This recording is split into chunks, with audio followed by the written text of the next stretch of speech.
Okay. Alright, so let me see.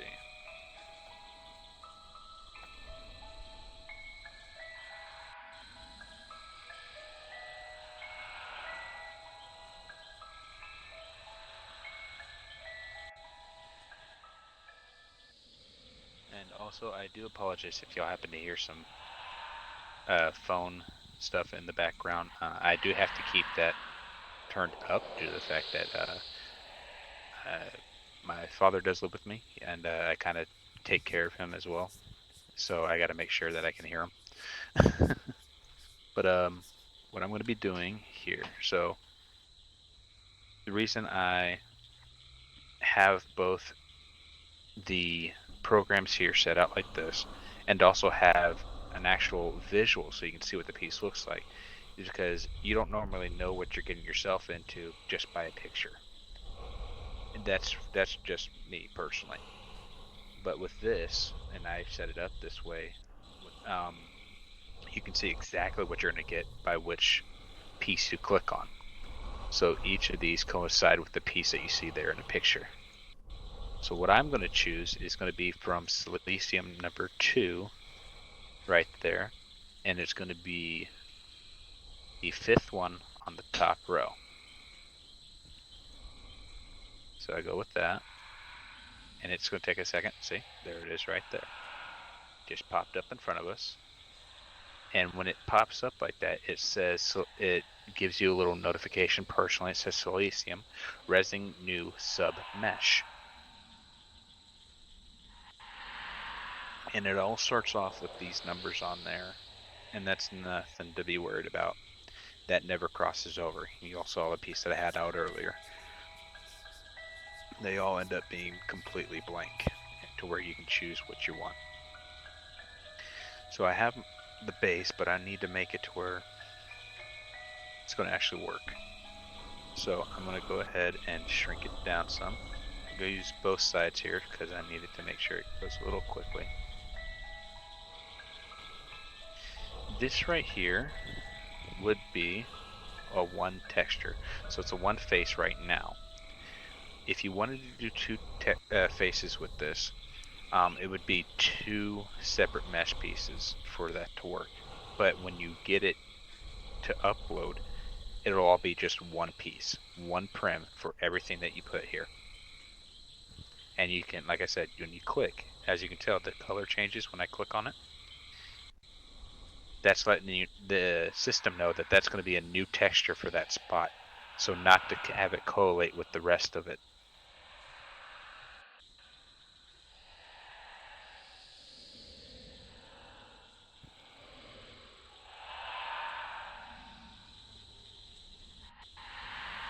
All right, so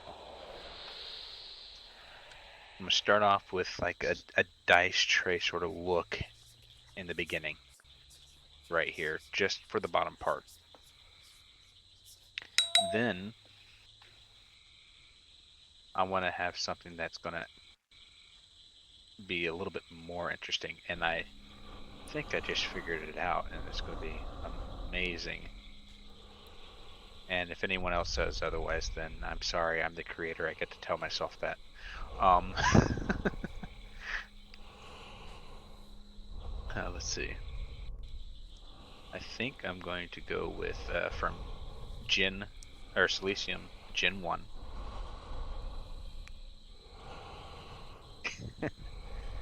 The best way to give yourself is to give yourself credit when you're making something, even if you don't. I mean, you can leave it to looking like to where it's gonna look like crap at the end. But like, yeah, exactly what he said. We all think ourselves look like crap. I thought myself looked like crap, but I tried to make it the best I could. I invited Chu, Remnant, and Kadash over to come take a look at as in Gen 1, number 20.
Okay. Y'all can hear me now? For some reason, the voice shut off by itself. That's the first. All right. All right. So, I'm glad y'all can hear me. What was the last thing y'all heard me say? I hate to take you back that much, but I need to know so I can repeat myself if I have to.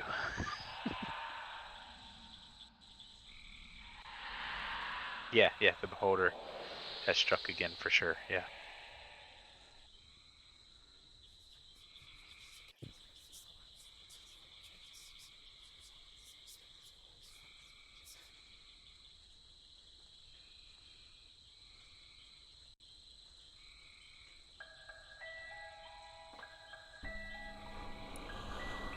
Okay. I'm gonna have to guess that probably the last thing you heard me say because I don't know at what point my mic went off.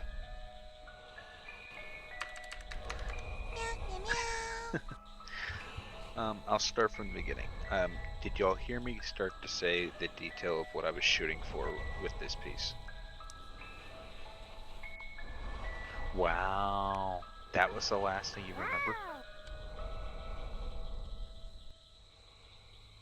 Okay. Well, the fact that I was talking to myself without apparently my mic being turned on, that was amazing. It just missed about a good 10 minutes or so of good dialogue. All right. The group that was there at the convention were all using the dice tower, which is pretty cool because the dice tower you got to see in the news, if you were a person that got to get the dice tower by going up and participate, that was the same dice tower that you got.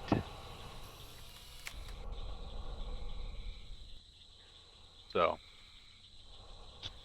my version with this one is going to be somewhat of a, well, like a chamber almost.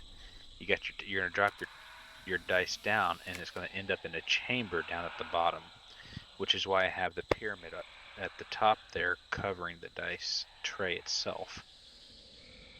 It's going to be like a glass or some kind of barrier that's going around it so much. So that's kind of what I'm doing, and the dice are going to fall on different pieces all the way down into it. Now, if I ever get the opportunity to come up with some way of creating the dice to actually show movement in the tower, that would be just amazing. But I'm not at that point yet, so I'm working on it and hopefully able to see if anyone has an idea how to do that. Hopefully we can collaborate. But it's gonna be true, true. Yeah, that is very true. But yeah, just because I want to show how if you, when you click on it, they start back on the top and go back down, stuff like that. But yeah, it'd be interesting. Oh yeah, no, you wouldn't be actually be dragging the and putting the dice at the top. It would be just you click and the dice appear above it and start dropping down.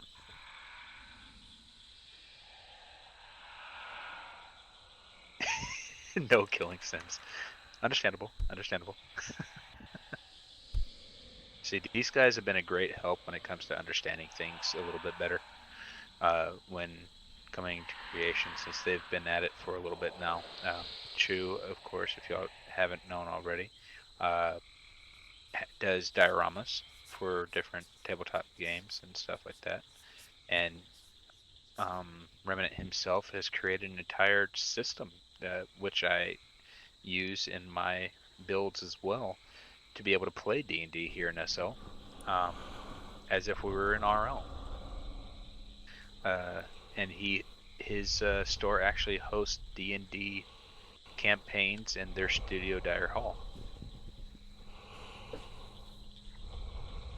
So like if I have a question, I will go to these two guys first thing if ever I have a question about something that can be used within this field, because like I said, I'm still beginning in this adventure of creating these things. So, um, um, to continue on with this, I'm going to uh, go with, let's see. Yeah, yeah. Okay, Rin.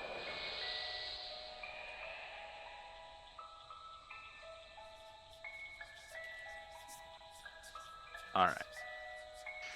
So with this part, I think to kind of fill in the part of it, the dice falling into this cylinder here before the barrier that's going to be right here. I think what I'm going to be doing is somewhat tying this in with sci-fi a little bit, and this dice tower specifically, a little bit of sci-fi, and I think just wildlife in general, plants or something like that. So I might use one of these leaf meshes that they have here to where the dice fall off. It would seem as if the dice would fall off of it, that kind of sort of thing. I guess until the point to where I actually do get the stuff to where I can do dice like that, I might just add dice in parts to where it shows like you visually see where the dice would actually fall at different points all the way down into the center. I didn't think about that until just now, but that's a good way to start off. Because I got stuff here that I could use to work as dice. Some of these shapes on here do work as such. So I think I'm going to. My next one will be the shape that I use will be number 42 on silicium. Um, shape number 2.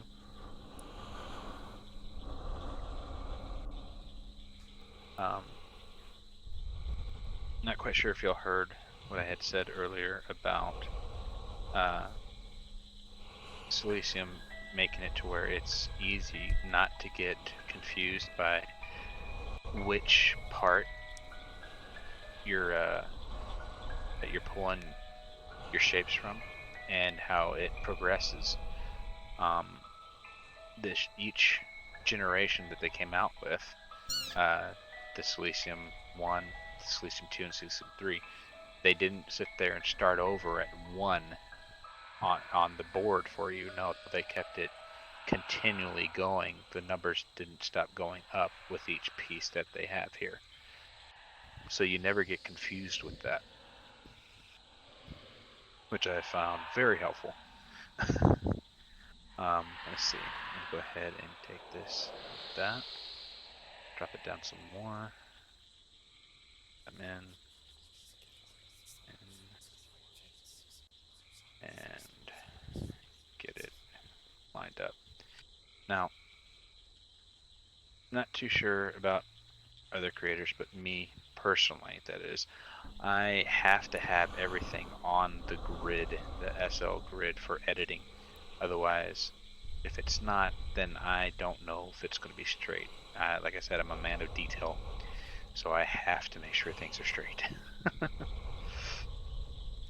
and are fitting properly. All right, that works. There we go. Oh yeah, yeah. It helps out tremendously.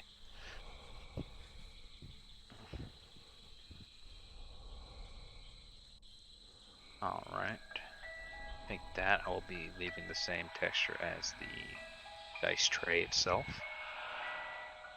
Then we're gonna go with, let's see.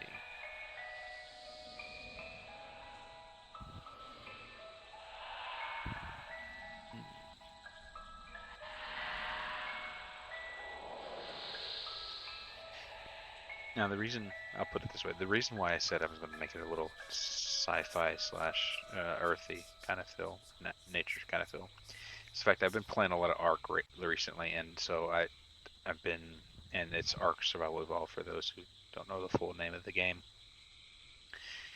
and it's been giving me a lot of ideas on different stuff to implement, um, even if it's just texture wise. So, um, like this, I'm kind of making it to where you can basically as if it was like the base game of Arc, going all the way down to uh, Extinction, or Genesis now, which is their latest update. The most high-tech, futuristic part of the game right now with technology that is ridiculous. So the the base is going to have somewhat of that feel to it, and the top is going to be somewhat of like just nature primitives, so to speak. So that's what I'm kind of going for here.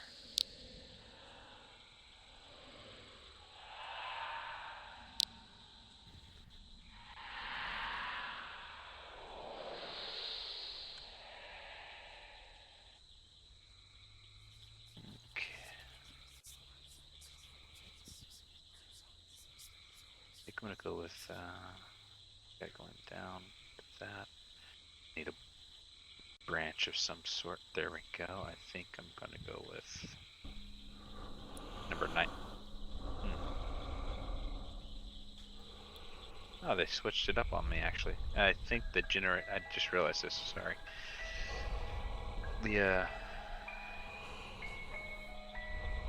generation number 3, the DNA, that has a separate number to itself. That's most likely due to the fact that it's kind of separates the two, because the DNA, Silesium number 3 DNA, is more towards creating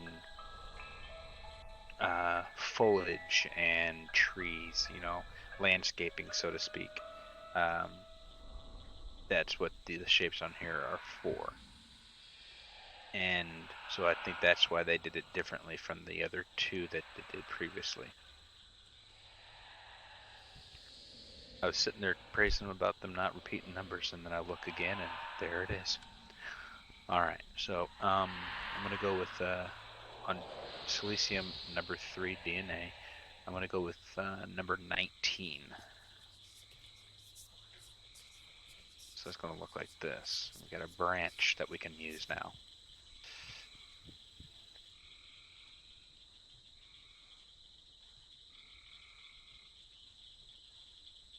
Right there, and just move it up to where I can actually get to use it on the map. Or, not map, but yeah, let's see. It's actually not too bad. It may not have to do too much to it to get it to really work.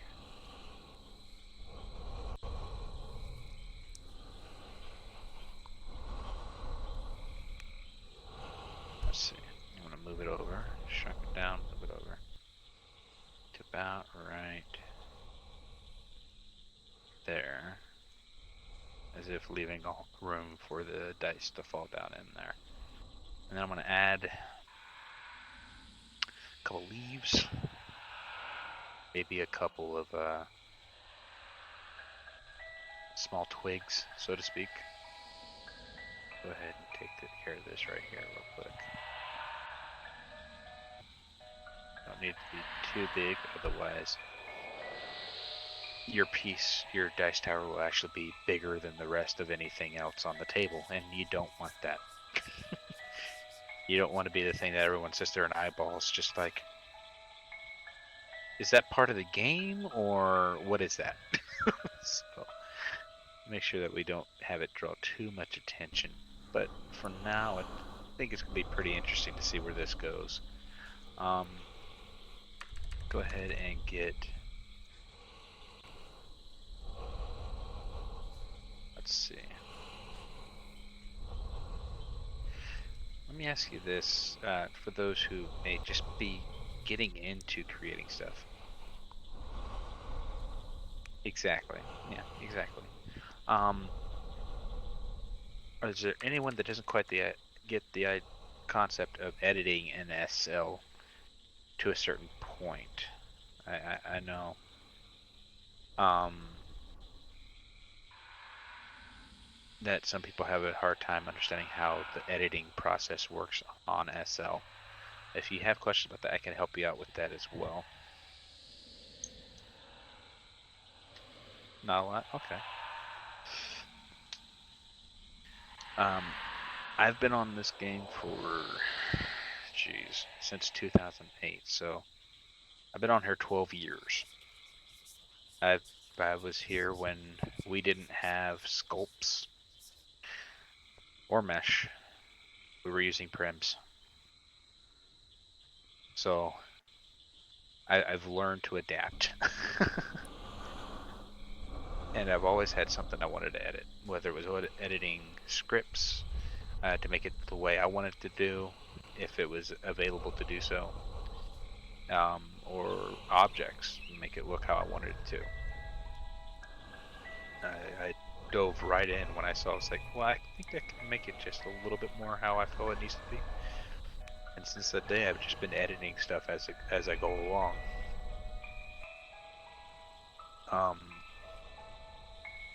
But yeah, if there's not anything that you quite understand about or have a question on how to do something, even if it's with just regular prims, don't hesitate to ask. Like I said, we're here for another 2.5 hours or so, depending on how long we take of a break. But yeah, if you got a question, feel free to ask, or any comments. Let's see. I know for one, my purses are gonna look so bad. I just know. Okay. And there's nothing to worry about. There's always any creator starting out has a stepping stone they have to first take. If you can't take that first step, you're not going to go anywhere. You have to be willing to take that first step to actually do it. And whether it's to fail, well, guess what? You learned something new of not how to do it. Like they say, famous line, actually, Thomas Edison. Thomas Edison failed 2,000 times on trying to create a light bulb before he actually created one. And they said, well, he failed so many times. He goes, no, I didn't fail. I just learned 2,000 ways of not how to create one. So when you take it in its perspective of that, in that light, it's a lot easier to sit there and push yourself to take the next step to see where you can go from that point.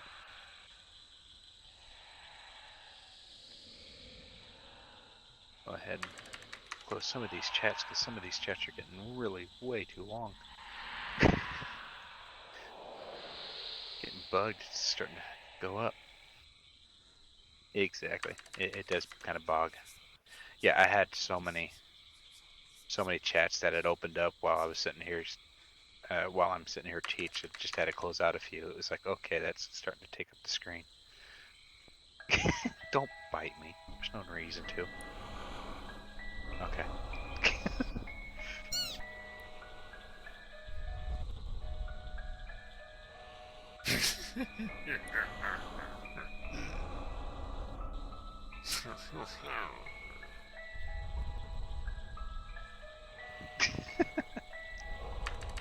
Oh no, you're fine. You're fine, sir. I'm glad you stopped by. Hopefully it was a little bit informative for you.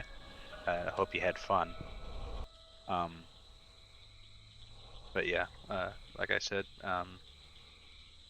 I'm here doing this now, and actually next week, Tuesday and Thursday of next week, around the same time, I will be in the campaign of D&D that my brother in RO is actually going to be hosting here at Tabletop Games here at Fantasy Fair. So, oh, I'm glad you love the minis. So, if you want to see how we play the game as well, it's going to be awesome. Because me and my brother, we kind of turn up the heat. It'll be the same time as this session. It's going to be from 5 to 9. Don't feel bad if you're showing up late. It's completely okay. We're not doing that. You want? Oh yeah, yeah. Wait, there's no honey heist tomorrow? Oh no, I'm pretty sure there might still be. This is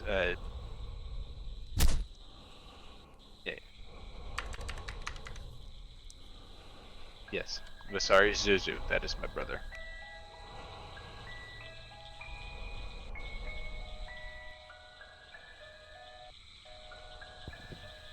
Okay. 6.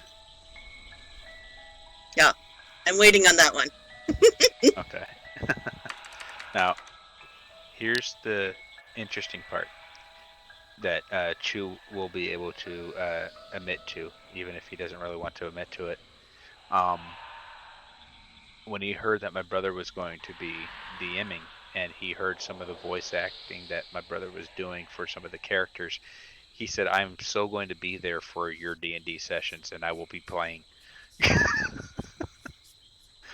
So Chu's even interested in waiting to get to this to see what happens. So it'll be me and Chu in a D&D game that my brother's going to be hosting. So we would love for y'all to join us on that too. As even if you are just starting in D&D, my brother has no problem helping you understand the game. And of course, you have me and Chu there to help you understand it. And of course, if there's anyone else here that's playing, we can always help you out to give you a little tip here and there and a little advice. What we usually like to do, I'll say this real quick. What we usually like to do when we're playing the game is set up the music um, for it. Requires sacrifice. It's only 4 hours, total of 8 hours if you want to continue from the first one. But yes. But we like to put a little music depending on the area that we're going to be in.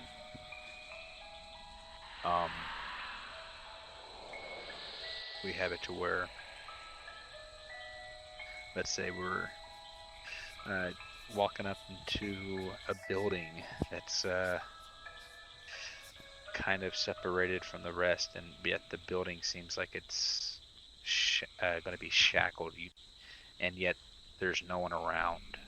Yet you see an entire village around this building. You go in and you see two kids playing in the street, but they're crying at the same time. You go up and they're like, "We can't find our parents." Go inside to help them find them, and yet the door behind you shuts by itself. And all of a sudden you see this black smog and everything just sitting there wrapping around the building.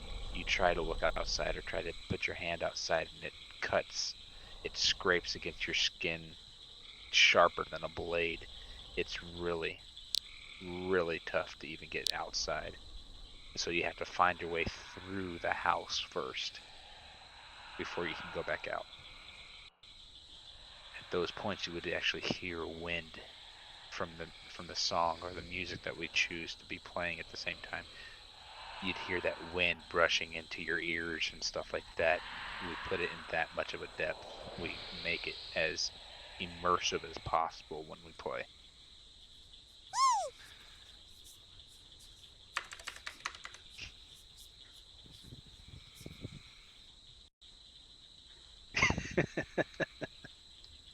Need coffee? Go ahead and get your coffee. I'm going to continue building though, because I can't sit there and say I'm doing a class on building and not finish it.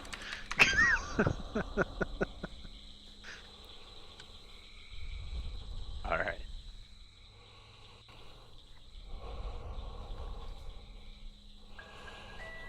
I mean, that's half of building, is that It is. you never get it done as other things distract you.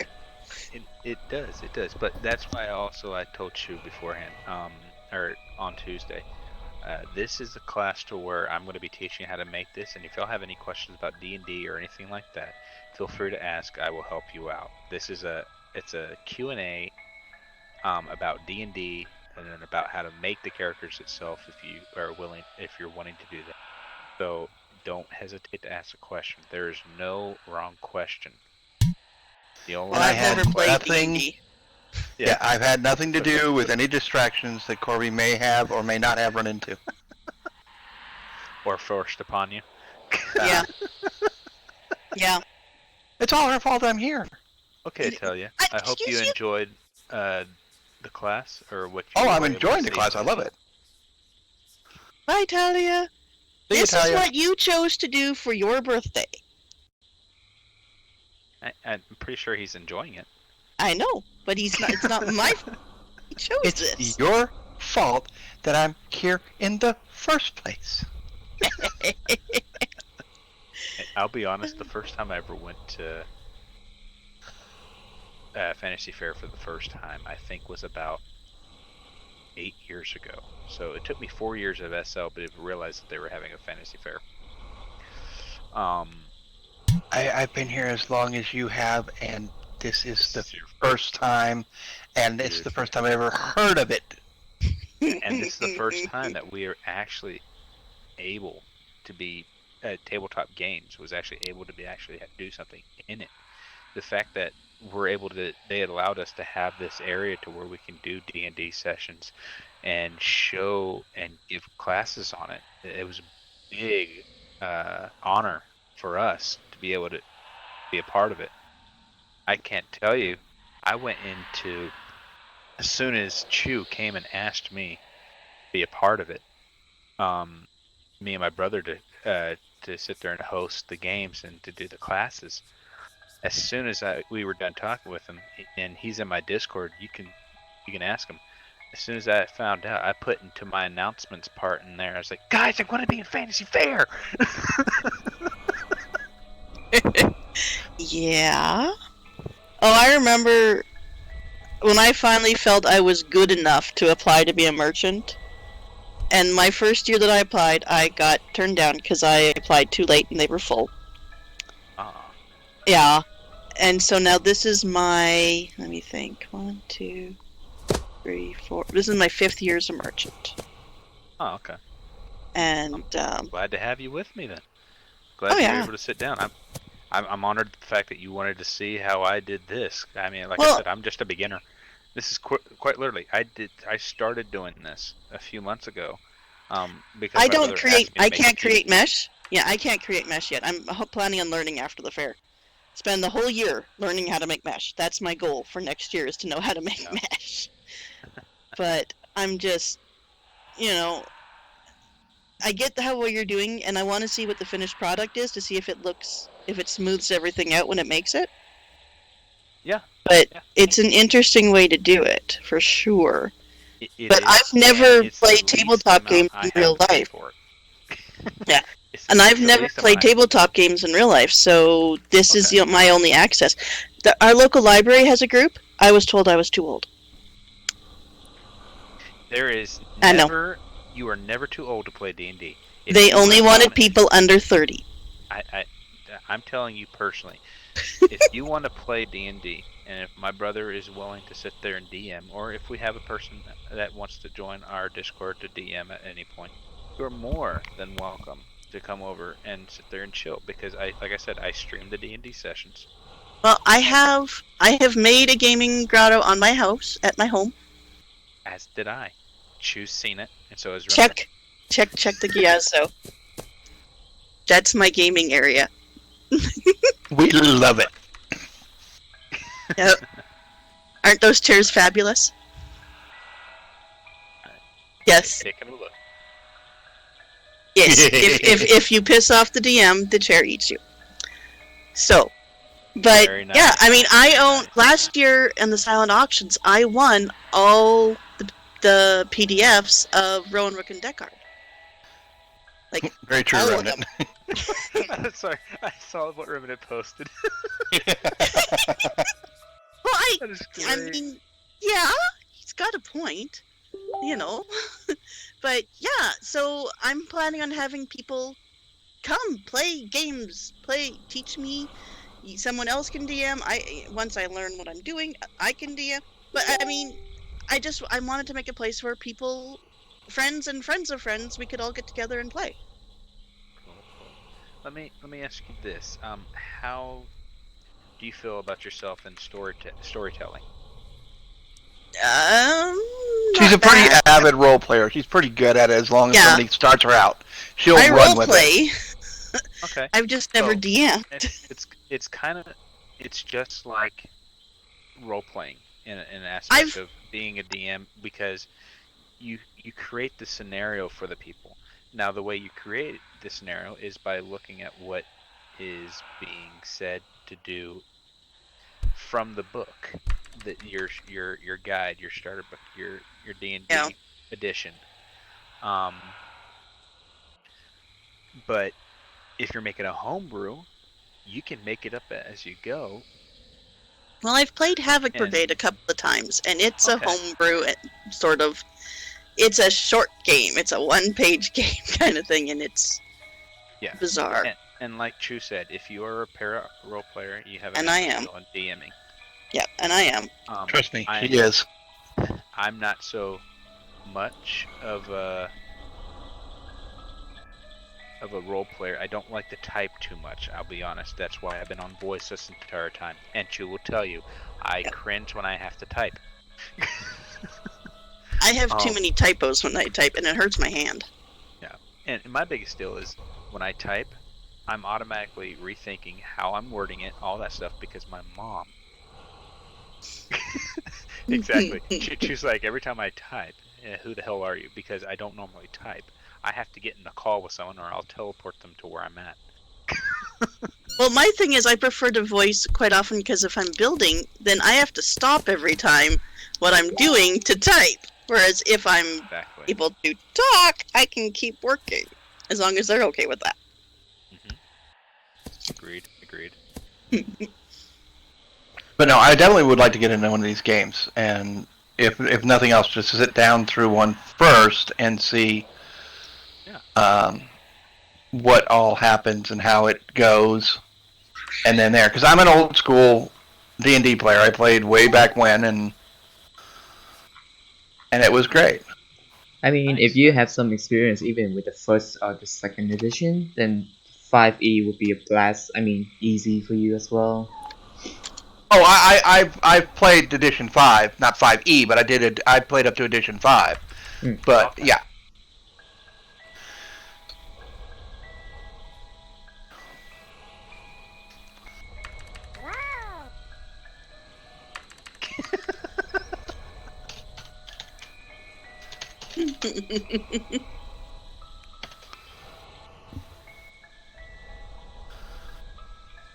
No. Oh, that'd be a she. Oh, okay. Well, then she can go sleep in the grotto. We were actually talking about the new Witcher series on Tuesday, and so Dee was talking about how she hated how they kept kind of forcing the feminism part in there, and another lady said, "Well, it's I hate hearing guys talk about how they hate hearing about feminism," and she goes, "I'm a female, actually. Thank you." So I was like, "That's just great." Yeah. I've seen a couple episodes of the new Witcher series, and what I've seen so far, I've enjoyed with it. Oh yeah. Of course, the actor I'm a fan of. I think he's always done some good stuff.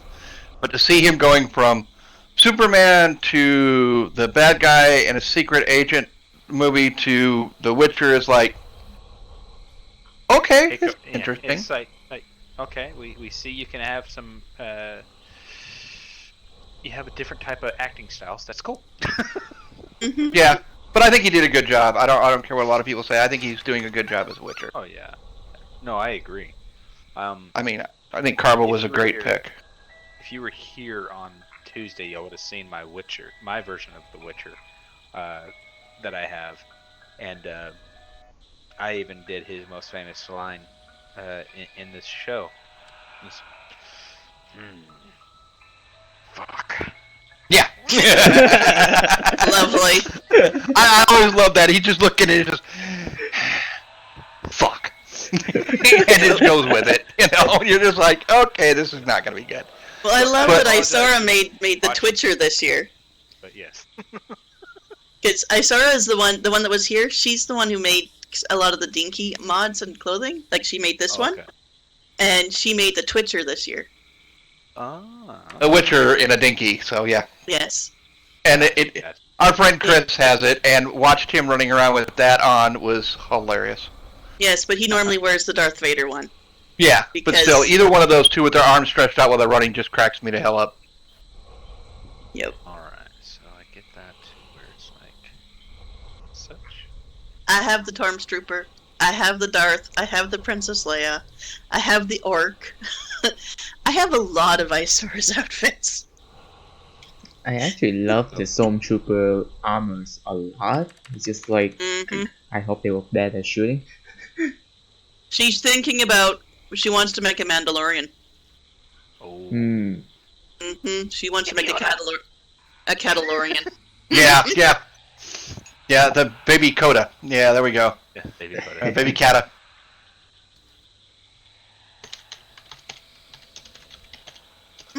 Oh, okay. That is good. It's with, yeah, Nebraska's with the 501st. I have seen those guys at a lot of the cons I've gone to. We were actually supposed to have a Stormtroop Legion come out to the release of Battlefront 2 at the GameStop I worked at. Whoop! I keep hitting the lamp. Yes, And, yes, 501st. And unfortunately, I don't know what happened, but it didn't pan out, and I was like, "Oh no!" So I was all hyped up to be able to see a Stormtrooper squad, and then the fact that they didn't show up. I live in Texas, so getting stuff out there is just like it's a big state. So the fact that a lot of people tend to go to Houston or Austin, not so much. Sometimes you get people coming to the Dallas area, which is somewhat where I live. I live about maybe 35 minutes from Dallas, which is not that far. But it's just been, you don't get many people out to there, especially well-known ones to be exact. So Yeah. when I heard that they were going to be there, I was like, let's go. Of course, I think that was also the day that he also bought me a lot of candy since I didn't have anything to eat today. I was hyper as heck, talking fast. Here is the Stormtrooper. Ooh, that's adorable. Isn't it? That's nice. And no, I am not too short to be a Stormtrooper. Nice. Yes, you are. Nice cook. And I love that the visor, that the glass, you can actually see through and you can see their eyes.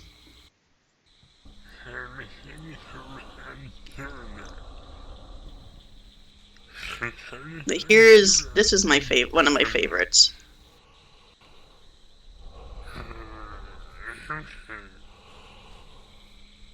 For a second, I thought you were putting on a. Oh, what's her name?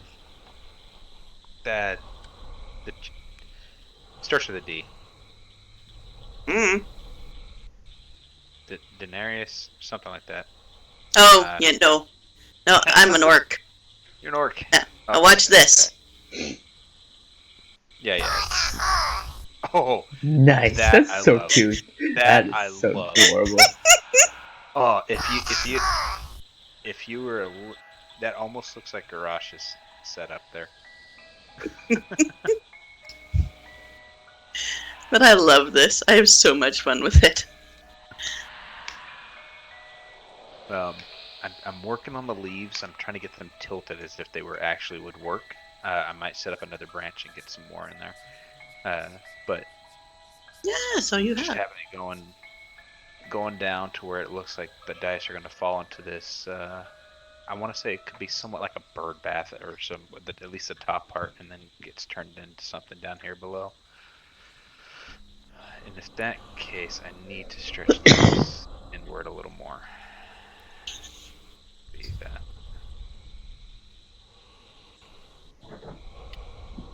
Oh, that's what's going on. The HUD for the little guy is interfering with everything else. Oh. There it is.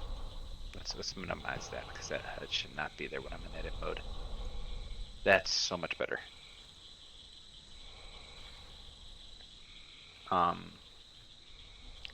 Also, the depending on which viewers y'all use. I'm using Firestorm, but I'm also using the UI from the Phoenix viewer from back in the day, which I find to be really easy to use considering I've been on the Firestorm deal since Emerald, which was way back in the day. That was the original go-to place. Yep, I had Emerald. Let's see. Let's make that. Okay, so I do have to come in a little bit on one side. Okay. Like that.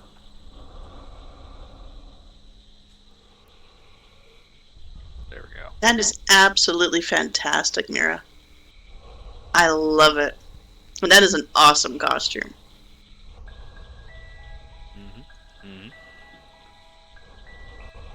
Now, I will be honest. I will be dressing as my character on those 2 days that we have the D&D with my brother.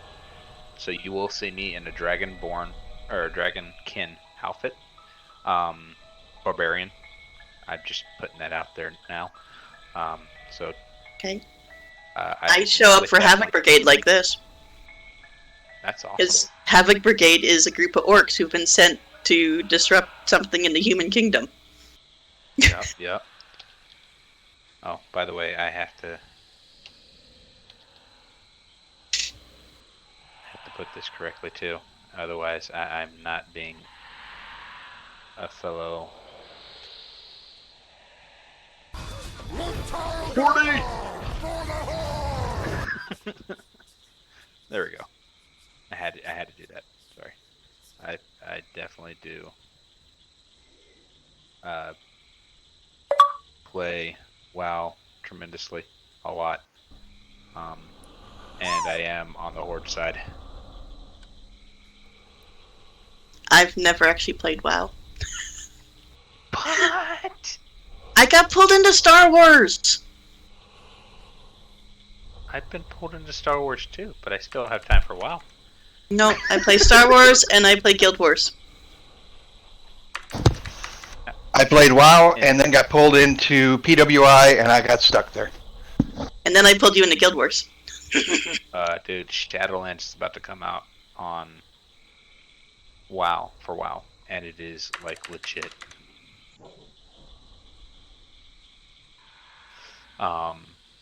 Every race, even the allied races, can be a Death Knight now.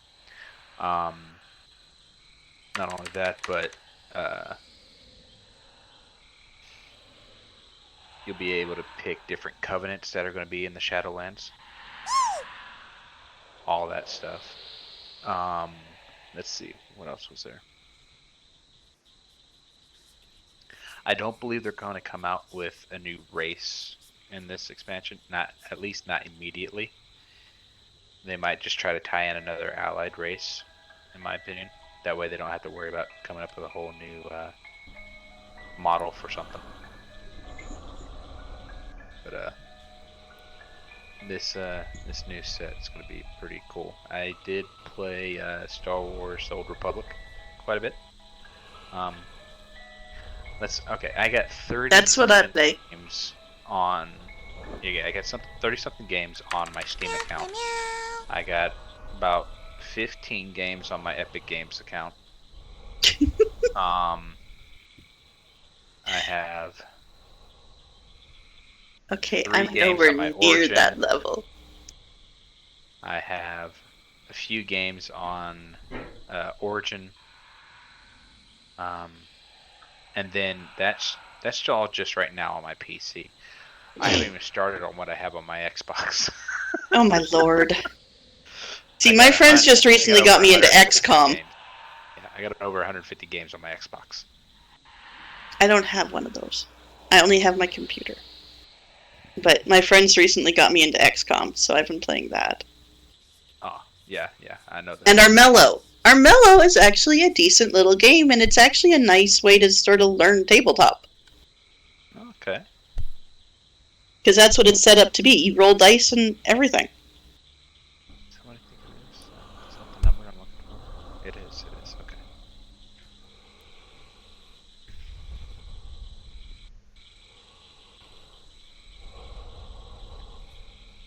nice, nice.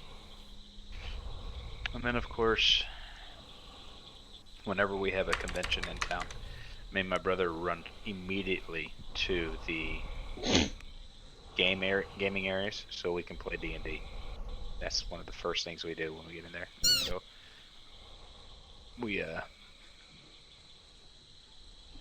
go in there. We actually had an interesting group. I told told Detail this. We had a group that one of our guys role played as a deaf, blind, and paralyzed guy in a wheelchair. And he was the tank. And the way that he would actually be able to tank is if one of the other party members got behind him, pushed him as he held his sword and his shield in his lap, and it would basically be somewhat like a chariot. The guy would be basically like riding a chariot almost. That's how it would look when he went into battle. And he couldn't speak, so it was even more interesting. He was mute, deaf, and blind. And it came close to where he actually cut one of our guys one time in the RP or in the game as well. He actually accidentally hit one of our own dudes. So it was interesting.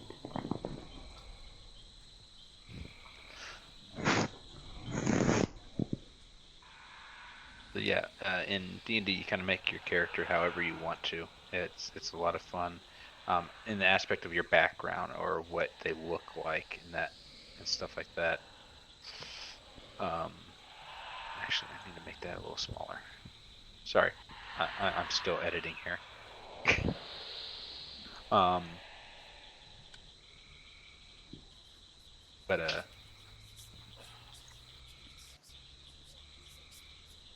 oh, uh, how's that gonna? Yeah, I need to make that. There we go. I can drop this down now.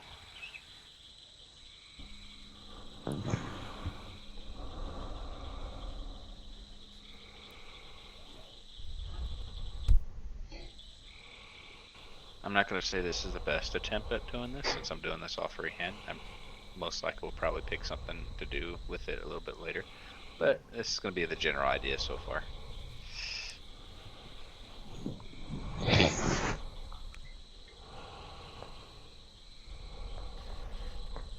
Chu, I think your mic is on. Oops. Sorry. It's okay. The model right here that you see that I'm editing right now,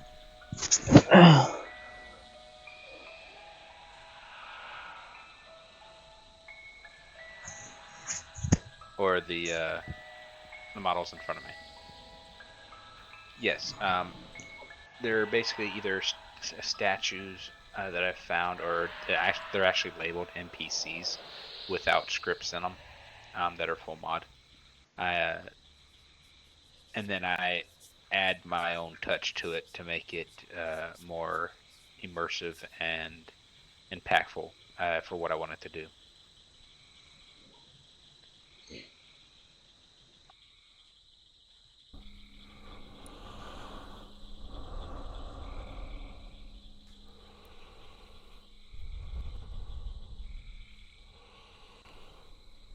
Yes, yes, they do, and I do try to be careful for more ones that are definitely from games, as long as they, from what I know, as long as it doesn't have anything relating to the game aspect, it's okay from what I know so far, unless it's an official trademark to where they have someone in here to double check on to make sure that their stuff's not being used.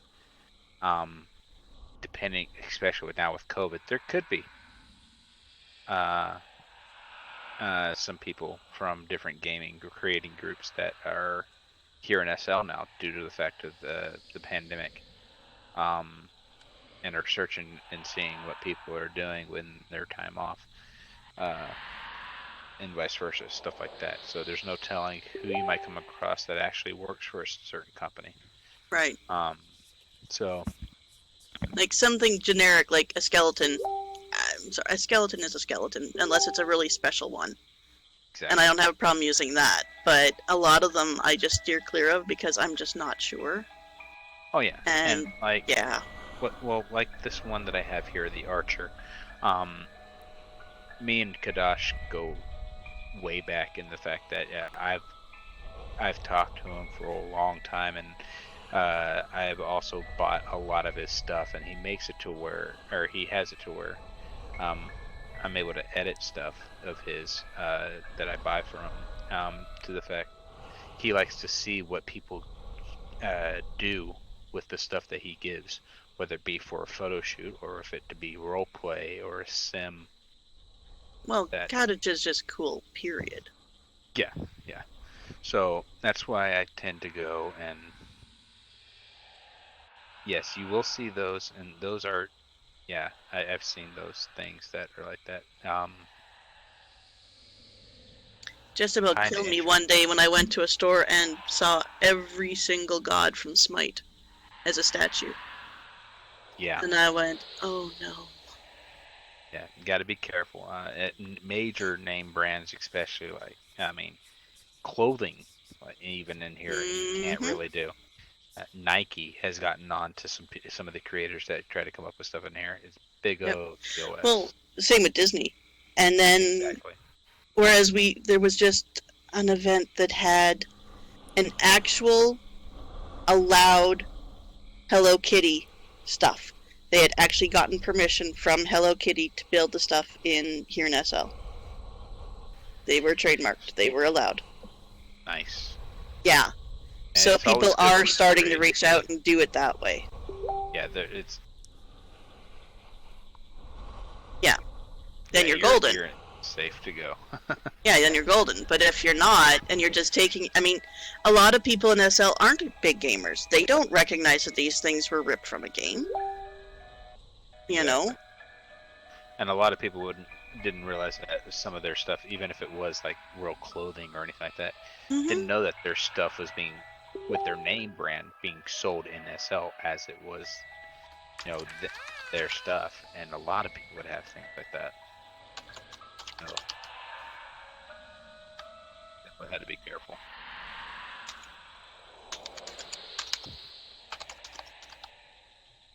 Yeah.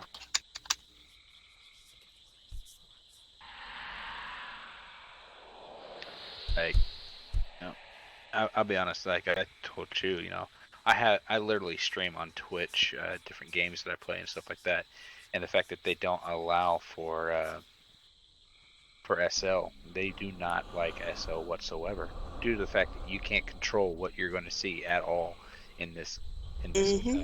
virtual world. Can't control what's going to happen, people's reactions. And again, in most games you can't control people's reactions. I mean, that should be a well-known thing. But I mean, Twitch has banned SL from being used. They don't even allow it to be an option to be able to stream it at all. I mean, I can see it. Because you can be walking anywhere and all of a sudden see something that children should not be seeing.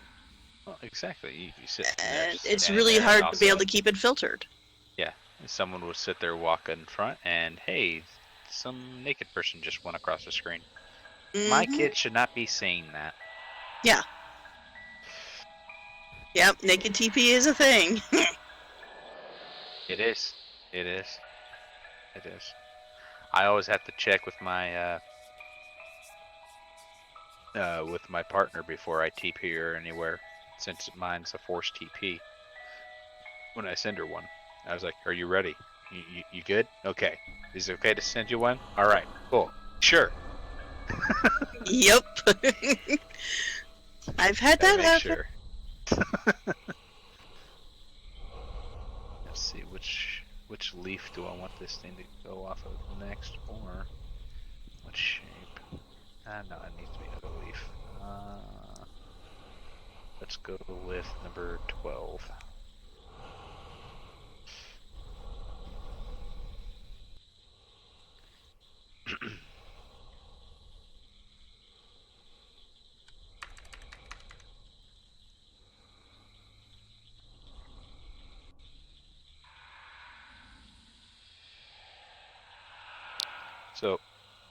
Just so you know, the reason why I am calling out the number of what I'm using is so that you can see on the texture board there what I'm grabbing before I grab it, before it pops up in front of you in world, basically. That way you can see what I'm looking at. And like I said, I have everything that's on the board here right there on top of the blackboard in actual shapes. So I'm taking a look at the shape first, then referencing to the number here on this board and calling it out so y'all know exactly what I'm talking about. So I'm not just pulling something random. That way you get an idea of how to use the system if you decide to get this one for your use. Or, of course, some people are using Blender. I would love to get Blender. I just don't have the funds to do so. Let alone the real time to get into it. Blender is free. Like I said, or the real time. Well, depending on what I'm trying to do with it, because I know some people have created some different things that can be used in Blender that are compatible with Blender. I gotta be checking. Yeah, plugins. As far as I know, I heard of a couple, but it's been a while. I don't know if they've actually took away with it. So I used to know that it used to be um,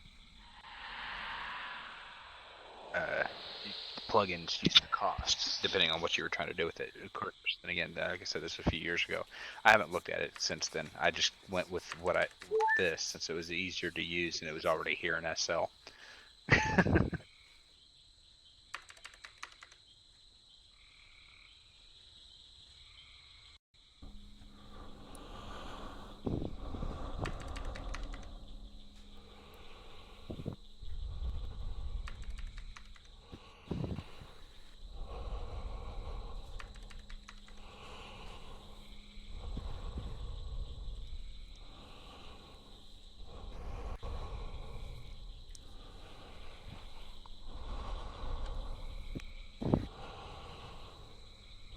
Ah,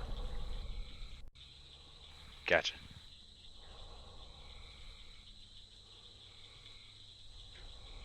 Okay.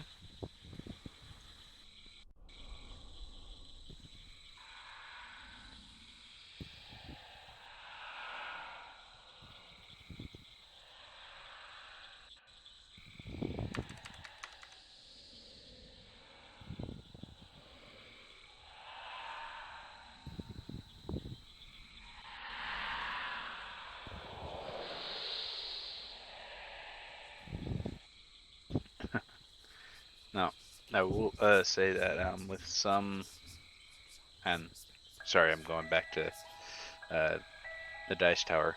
Um, some dice towers I've seen in RL. Some of them might even look like actual castle dice towers. You see the brick that's in RL. You can see the stonework and everything that someone took the time to actually carve out or make in the plastic model for that. Like they use, I think they use their 3D printer for it. But yeah, they took time to sit there and create it, and then actually add the coloring detail or painting detail for each of them. And so that's why I'm saying it's like that there will be a time where I will be making different versions of the dice tower because I haven't seen anyone else do that yet here in SL. So I was like, would to be pretty awesome to actually see a dice tower in SL and used. I am Chew. I am. I just gotta make more versions. I gotta have stock. Stonks. It's a thing. But yeah, it's gonna be.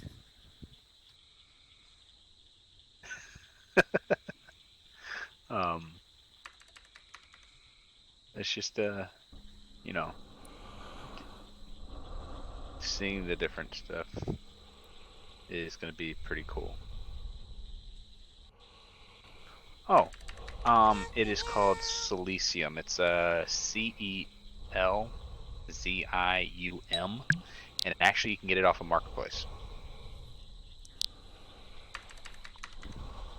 I can't remember exact price because I'll be honest with you. My partner here in SL saw how much I would strip things down and make it less prims or less of an impact on the land and different things like that. And she goes, you know what?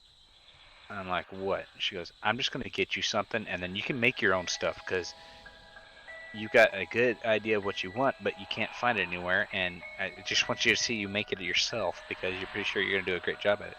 I'm like, I don't know. And then she got these for me, and I started making the table and the miniatures and that. So, yeah, she was kind of the push that I needed, I guess, because usually I just work with regular prims and make stuff. Actually, you can ask Chu. He actually came down on my sim when we actually had somewhat of a sci-fi or futuristic. Some of y'all might laugh at this, but anime Naruto, uh, Hidden Rain Village on the sim, and we actually used some of this stuff when Remnant came out with the mimics stuff at his store. I actually went over there and I bought them, and I had one that I actually put sounds into, and I created to where it was like you saw this one futuristic police officer shooting a rifle, a plasma rifle, towards him, and the mimic is sitting there holding this creature in his hand, and he's sitting there yelling at the cop, going, "I'm helping! I'm helping! I'm helping you!" So it was pretty interesting because the way that I had it set up was had rain falling all the time. You could see the drop. I had a texture on the ground, raindrops falling on the streets in there, and this was all in the air. This was a hovering. Yes, I have seen the movie Bright. That was, in my opinion, that was a pretty good movie.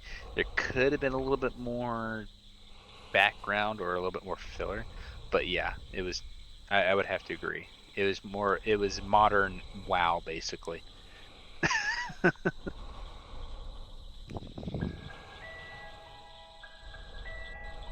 Exactly.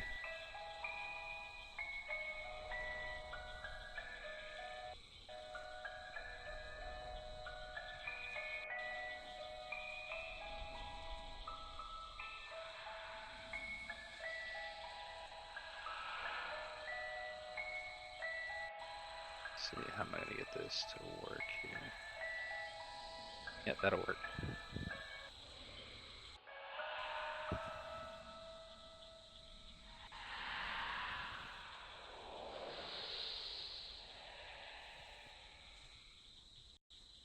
Yep, that would fall right there on that other leaf.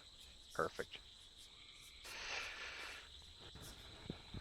So I'll be honest, the one branch that I have that's going up and over the one branch that has the leaves is actually technically not going to be a leaf. That is actually going to be a tusk in here. So just a heads up, so y'all aren't really too confused.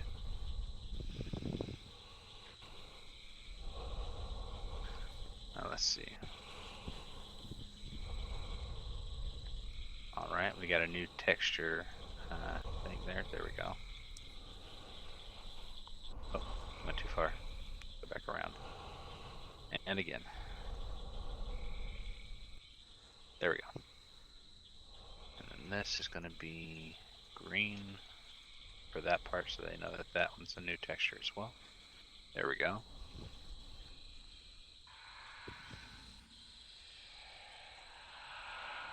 Ah, man, I'm getting way too many ideas as I'm just creating this right now.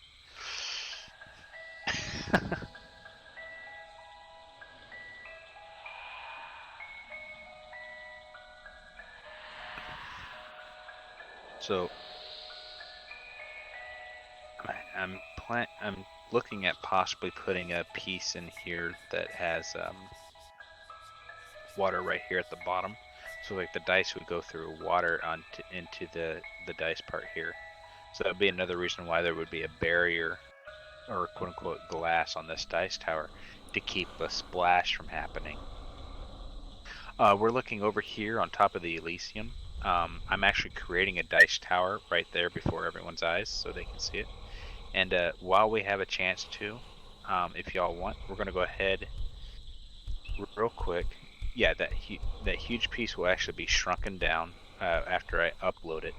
It'll be shrunken down to being just a regular size dice tower. So it's a work in progress, but it's gonna be pretty interesting.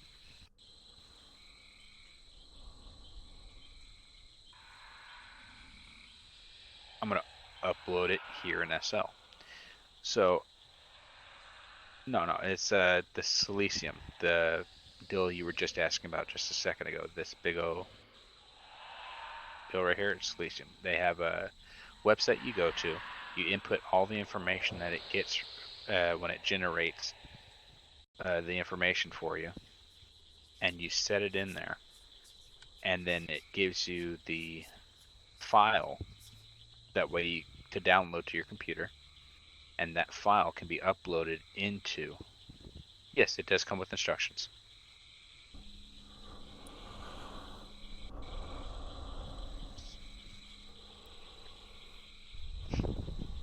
Yep. But if you'd like, I'll go ahead and finish your sentence here. See, you're typing. There you go. If y'all would like, well, we're gonna go ahead and take a quick break from now until I want to say, let's go ahead and hit it for 8 o'clock. Relax, get yourself something to drink. I'm still gonna be here. I'll chat away with y'all. No issues there. I still ask some questions, but go ahead and move around a little bit. It is still social distancing. I hope y'all are doing that in RL as much as possible when you go outside. So yeah.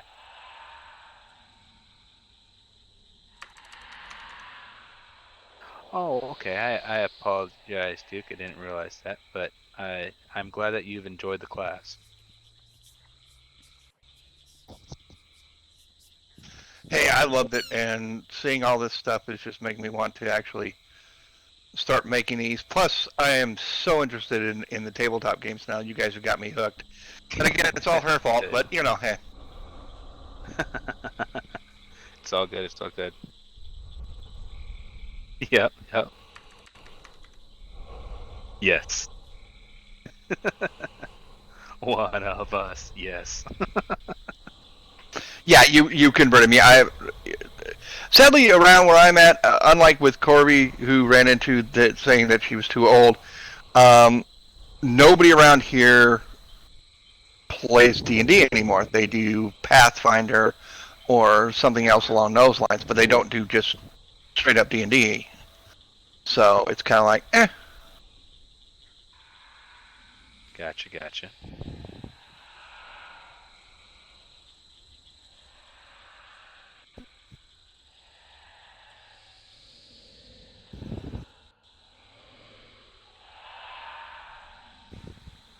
Yeah, well, see, I look at Pathfinder stuff like that, and I'm just saying, oh, that's just nice. That's as bad as Palladium was when it came out way back in the day.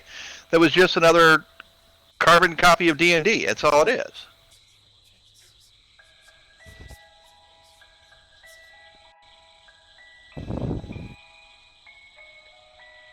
Yeah.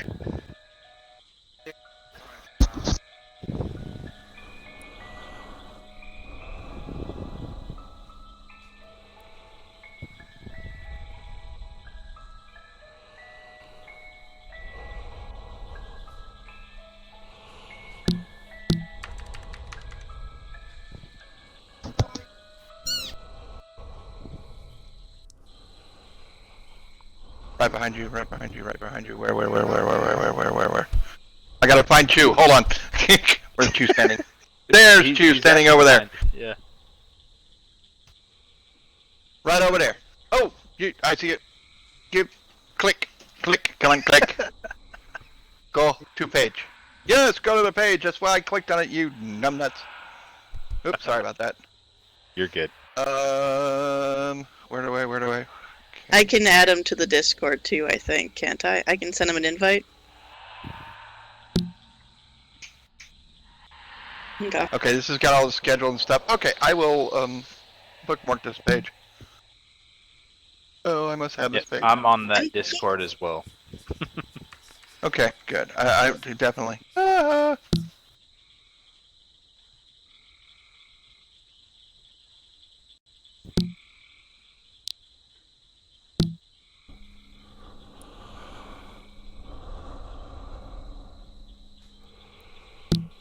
Okay. Mm-hmm. Yep, I'm in that group too. All the groups. I'm in the group. Yay! Thank God for 70 groups. Yeah, no kidding. Thank the gods. Woohoo! Thank the gods that throw the dice. Did you put my landmark in the supporter deal, or do I need to hand it out?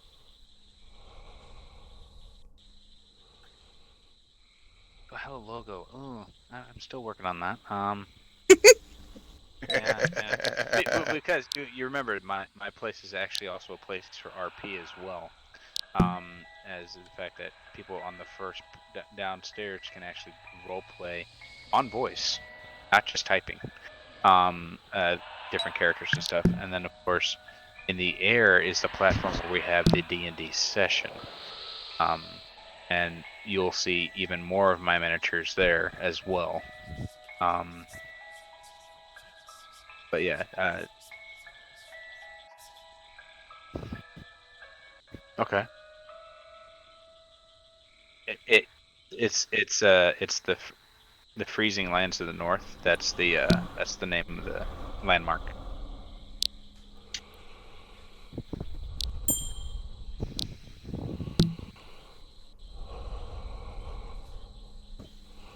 So the reason why we called it the freezing lands of the north is because I went to a lot of places, especially after seeing like my partner recently got me into Game of Thrones towards the end of it,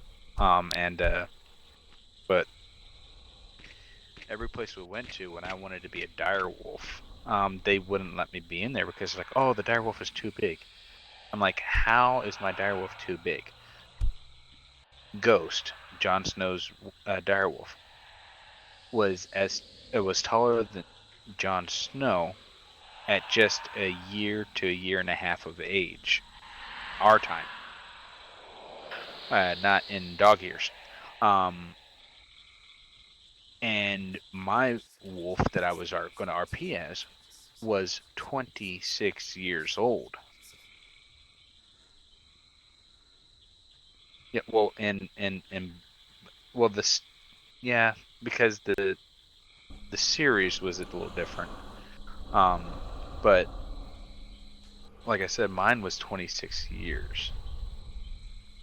And so they were like, no, you shouldn't be higher than a guy's waist and stuff like that. I was like, no, I'm sorry, that's not a dire wolf. Not only that, but prehistorically, even dire wolves were huge. They were the size of horses. Some of them have gotten the size of horses. So it's like, there's y'all's facts and everything. Yeah, the TV series did them way wrong.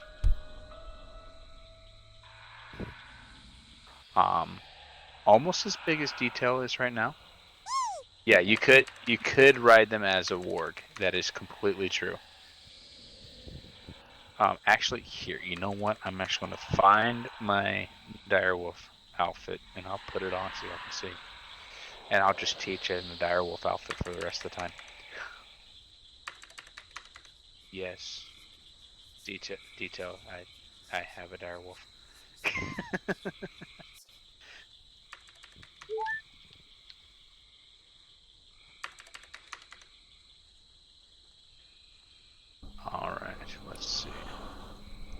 Go to my outfits here.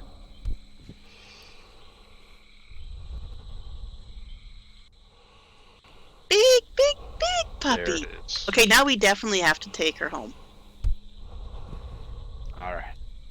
I apologize for how big I'm about to be.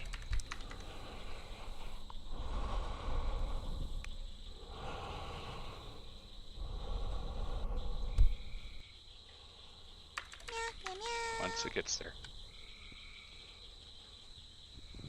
That's not right. Why am I? Oh, I think that's right.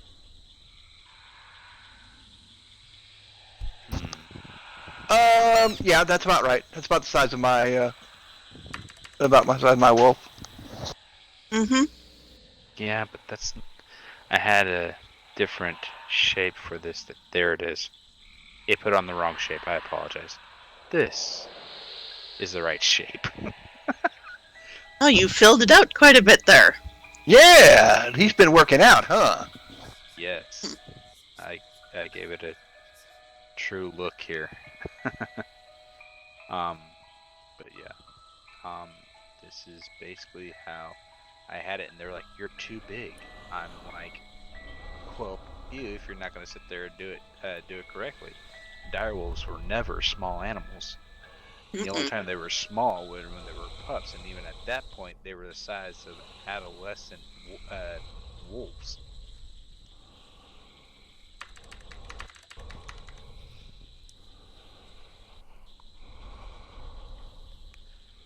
So, yeah, it's just I got tired of being told I was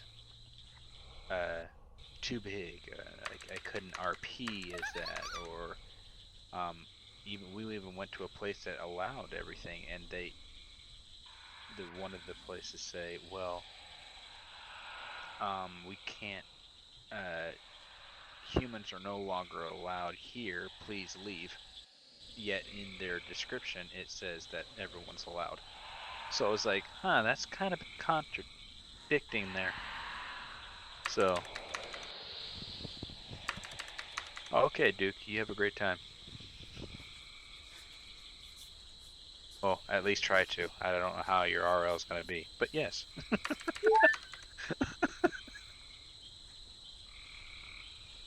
Have fun. Oh, yay! Oh God.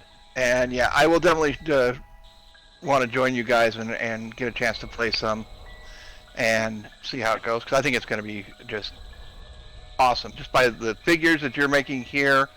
And I've seen some of Remnant's stuff at Fantasy Fair, at the stories got going there. Just the tabletop maps alone, it was just like, holy moly. Yeah. So this stuff is just, it blows me away again.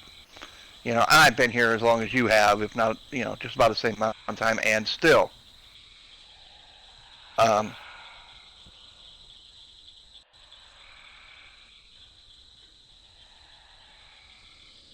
Yeah, I mean, I see that, but it's just, I've been here 10 years plus, and to see something like this come out of SL is just, to me, is just great. It just shows how much some people can do and what we can do with it.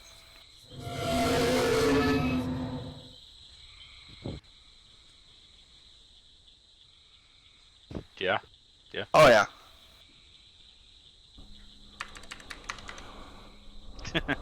Yeah. The breaker of trees. That was so fun.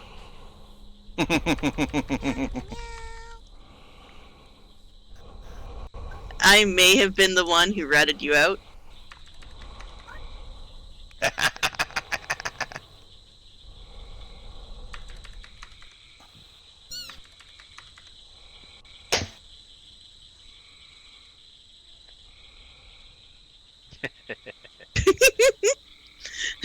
I sent her Gyazo photos going, so Remnant broke your tree.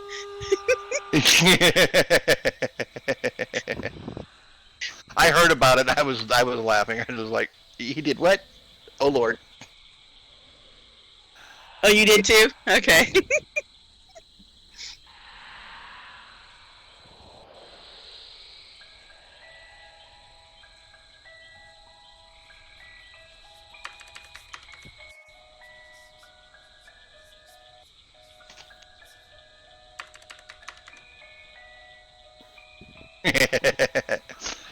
Funny how he's sitting up in the trees, and it possibly might have been the one he broke.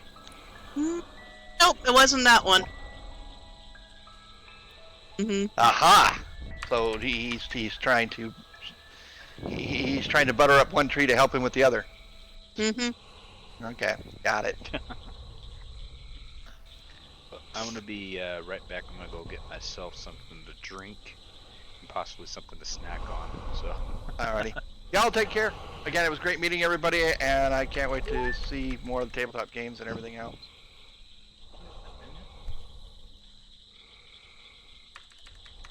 Yeah, tomorrow. I'll be on tomorrow. I'll be there for Honey Heist if nothing else. Because Honey Heist, I haven't played that one yet.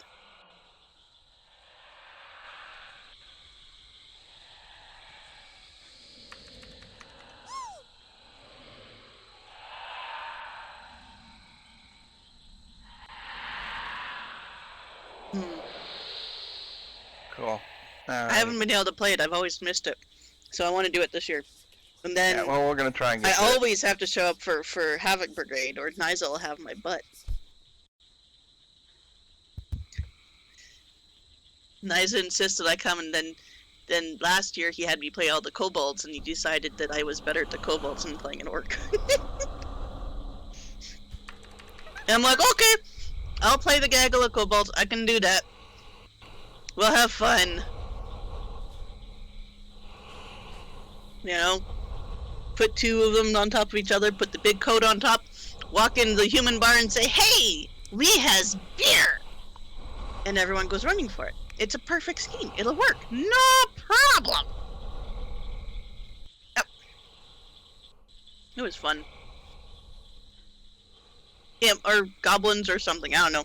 They were throwaways though. Basically, they were one-shot deads, but they were fun to play. Because they had just the most bizarre inventory. Like a giant, like an old coat, and a hat, and an alarming amount of dynamite, and bees, question mark, and a badger.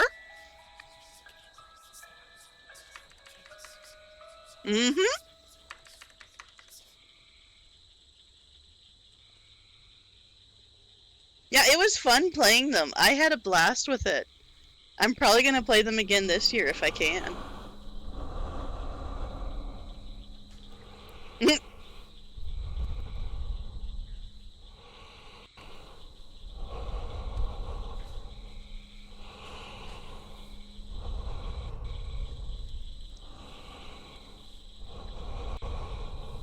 It's gonna be even better. The only other thing that would be better is if he'd had time to actually schedule out Kobolds Ate My Baby. Because that's a fun game too. It should be renamed, How Many Different Ways Can You Kill a Kobold? 1001 Ways to Die. Because my kobold's weakness was taste like baby. And so every time my kobold got hurt, everyone else had to roll to see if they could resist the smell of meat. And if they couldn't resist, then they took a bite out of me. Yep. It was great. My character died like 3 times.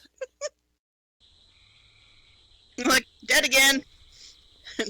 Yep. It was fun. We had such a blast.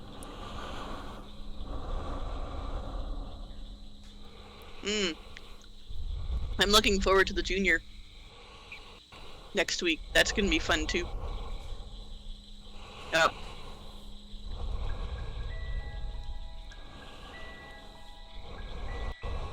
Alright, see you later, Murasaki.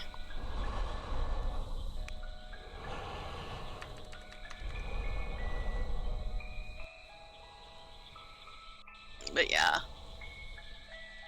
It was just, those games by Rowan Rook and Deckard, those are just so much fun. They're silly and they're hilarious. And they're just, yeah, that's why I love playing them. I'm like, okay, these are just bizarre. They're very interesting people. I mean, Big Gay Orc looks hilarious. Yup. I still want to do the Crash Pandas, which is the raccoons trying to drive a car. I think that'd be hilarious to play. Yep. They have to work together to drive a car. I mean, can you just see all the things that could go wrong with that? I mean, there's just so many, and I own pretty much all of them. And it's very worrisome that I own them all. But there shall be fun. All right, back. Welcome back. Thank you. I got a fudge bar, so I'm good. Ooh, Where's the fudge bar? I've been munching on sweet tarts. Okay, so question. Sure. The way this is coming out, it still looks kind of clunky-ish. Does it all smooth out when you actually res the actual thing? Yeah, so, let's see. Let me go ahead and pull out that other one that I just had.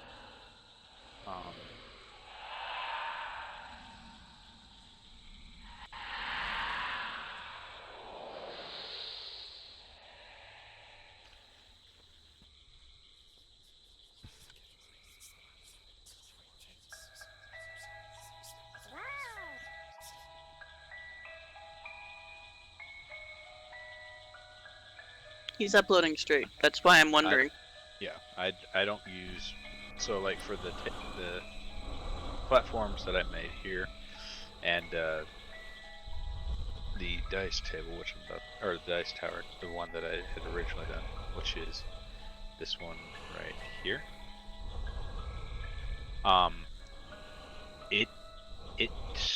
I would say it smoothed it out.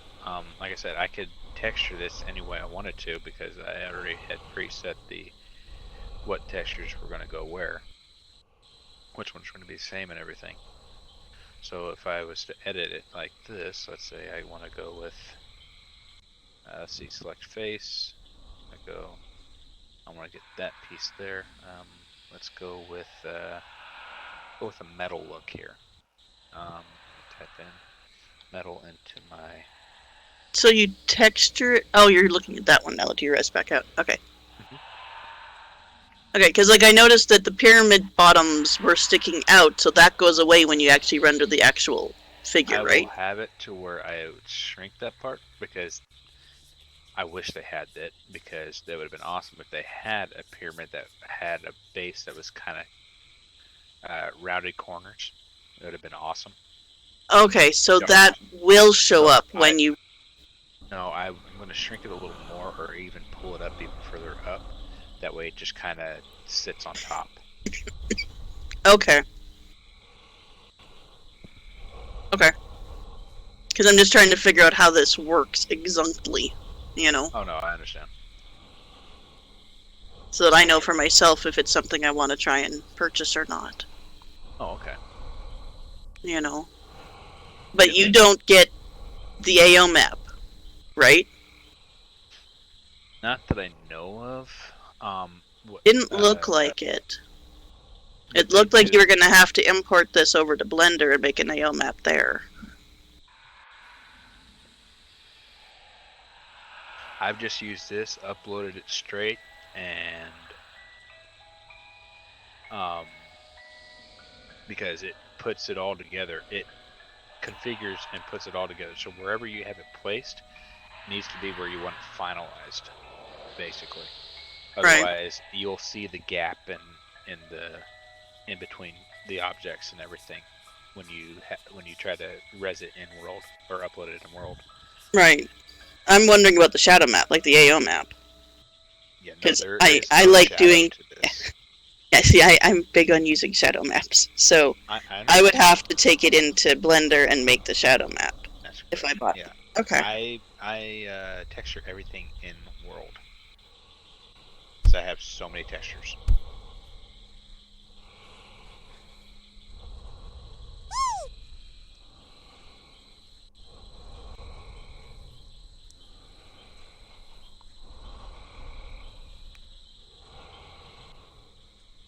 Mhm.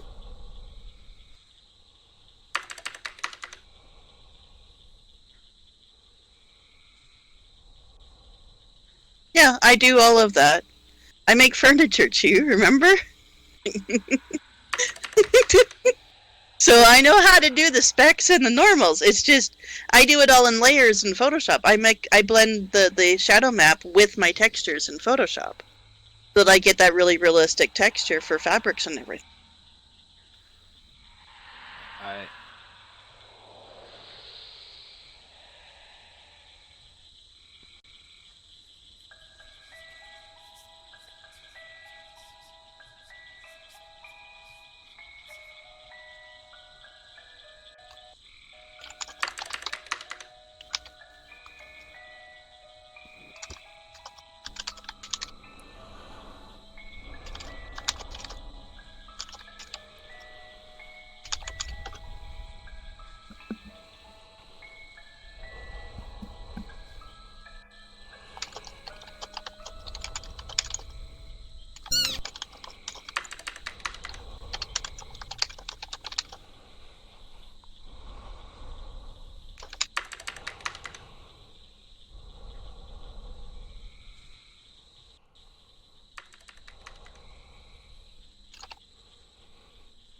Yeah, you do.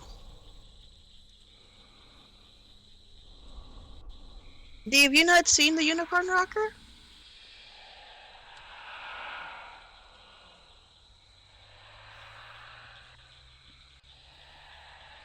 My rocker.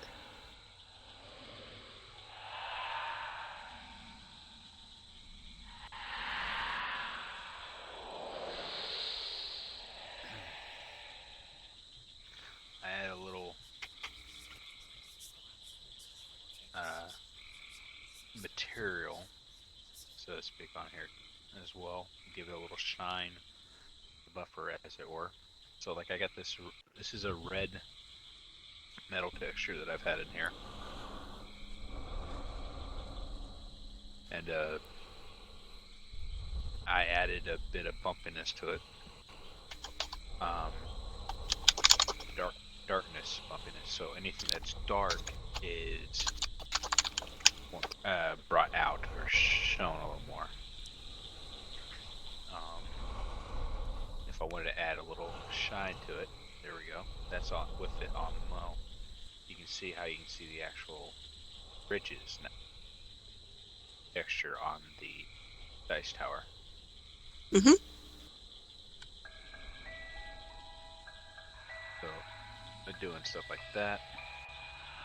And of course, I tint it to what if I want it to be a darker shade of something, or if I want it to sort of go towards a different way. I can go here to color. I want to go a little darker. See, it's pretty easy stuff. But yeah, I do all my texturing and texture editing here in SL, which may seem like a lot of work or a little old school, but I mean, for me, I just found a way for it to work.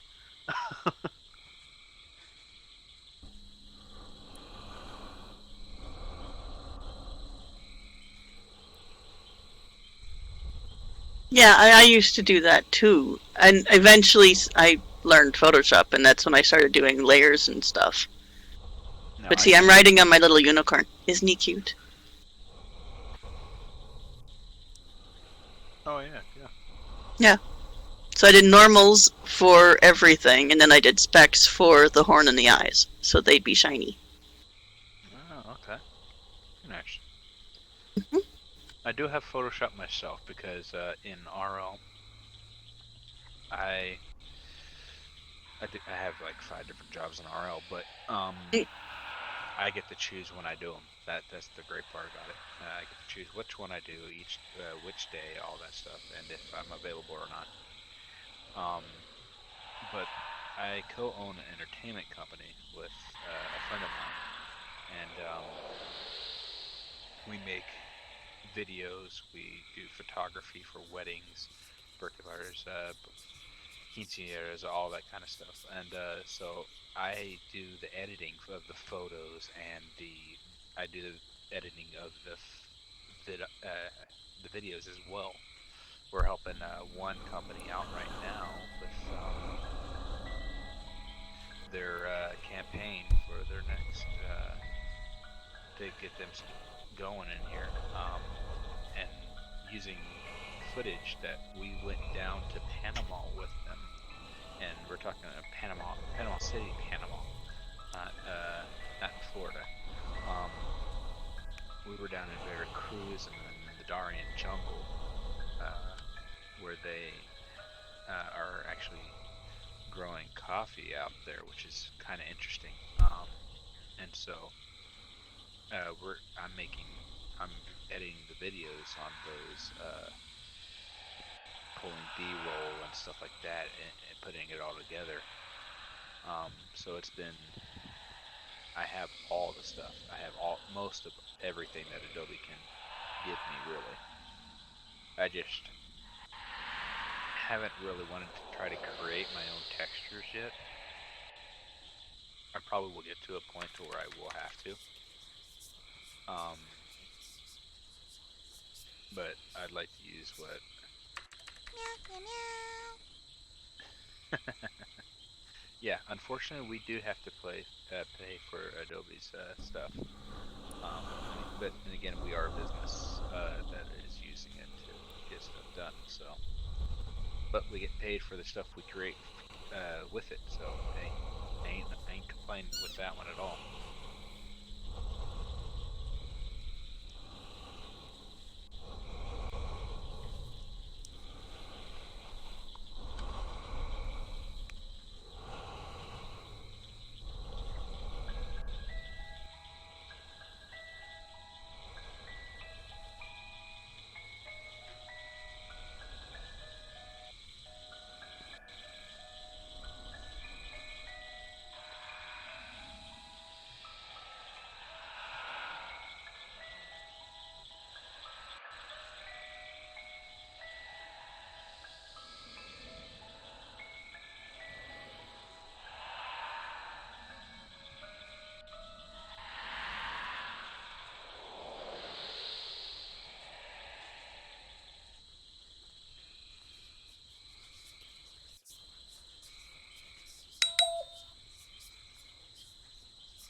Exactly. Yeah, definitely not the prim route. But that's the thing.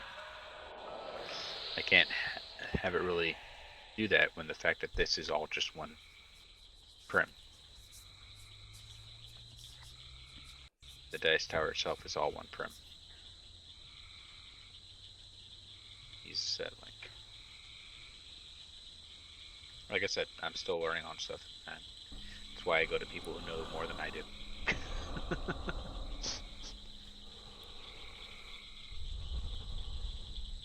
All right. Well, time is started again.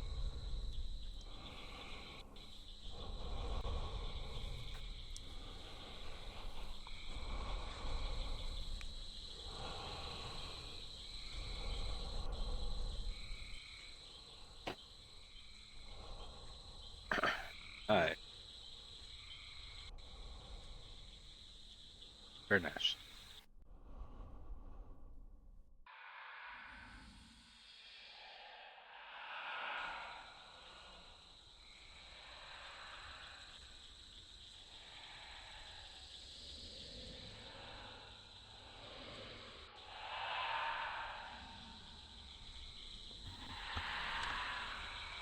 else.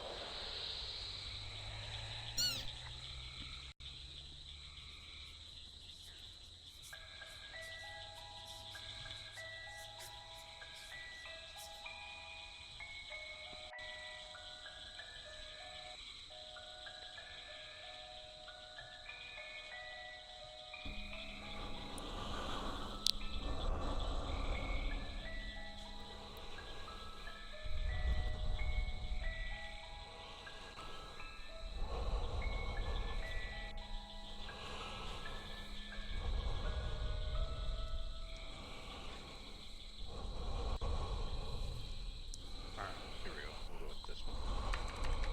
I'll kind of keep it off of the other for now. Let's see. Oh, need to rotate. That will knock it to 90. See if that's upright.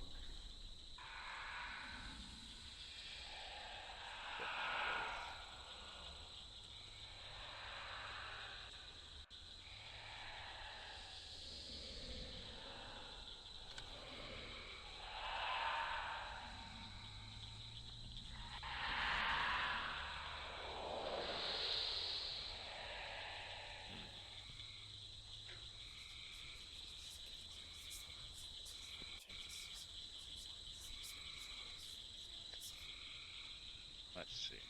Try to get this. There we go. And then move it over and then offset it.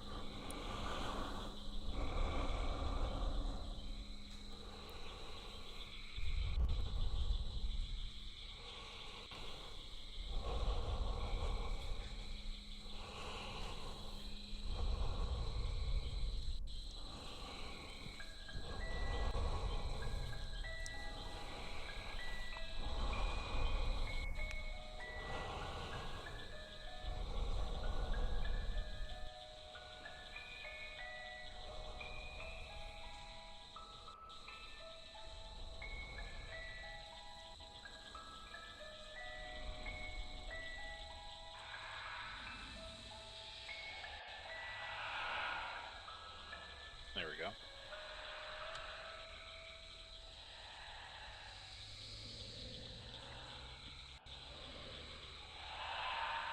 Take that red on just a little bit.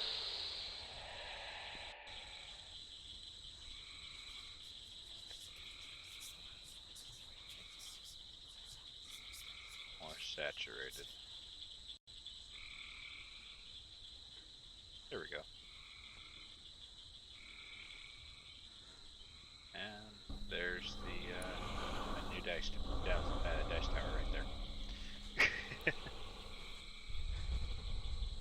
I just went ahead and found a texture that I had that had dragons and red and black already in it with a slight tint of gold.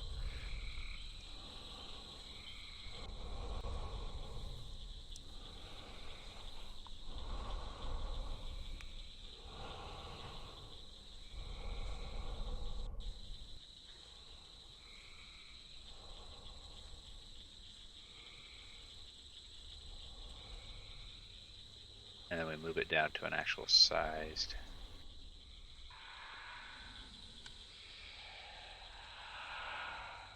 dice tower.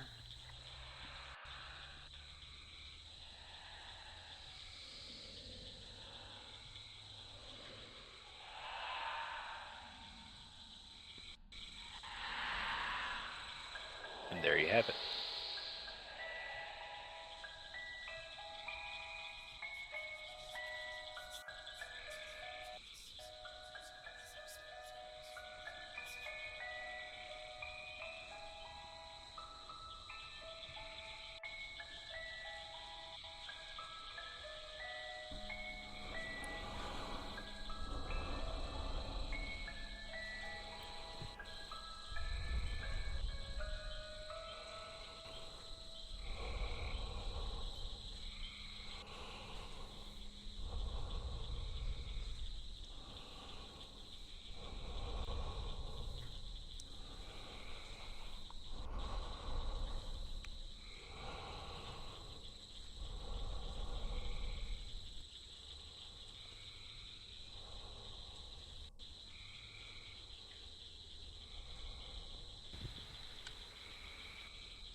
Yeah, just make just I can make several versions of this one as well.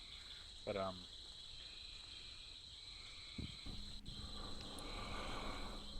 like I said, this new one that I'm over here attempting to do.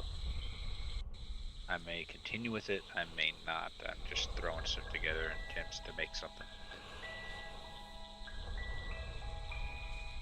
that at least would have somewhat of a cool idea.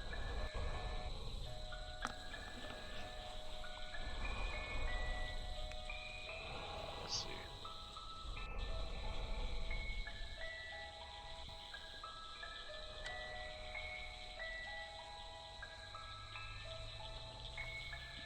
Go ahead and go back to this pyramid.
Trial and error.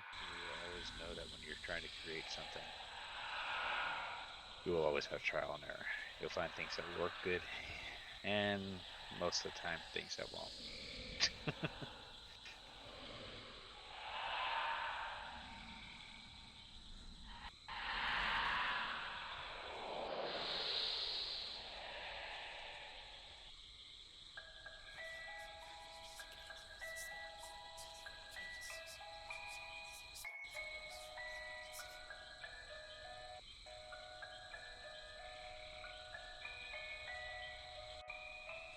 Let's see.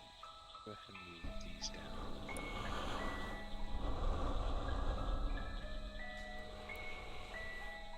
Welcome back, Ascot.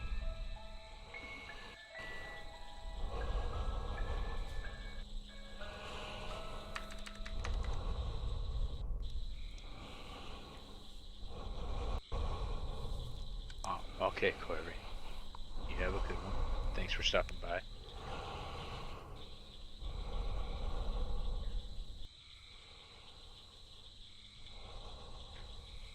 That it is. My partner here in SO is also East Coast. She's in New York, so you can imagine that there. Yeah, I'm in Indiana, but still, we're on East Coast on Eastern time. But yeah, I've got 2 kids that need to get into bed, so I need to go and deal with real life stuffs. But this was interesting, and I am going to look into that mesh set because that's an interesting way of doing things. Okay, cool. So cool. I learned some things. There you go. Yay! And That's stuff. what this whole class was an attempt to do, was help you learn something. And I did. And I'm sure I'll be helping Duke with stuff too, so that'll be fun. Alright, catch. Yeah, I have a feeling I'm gonna get talked into making miniatures too, so.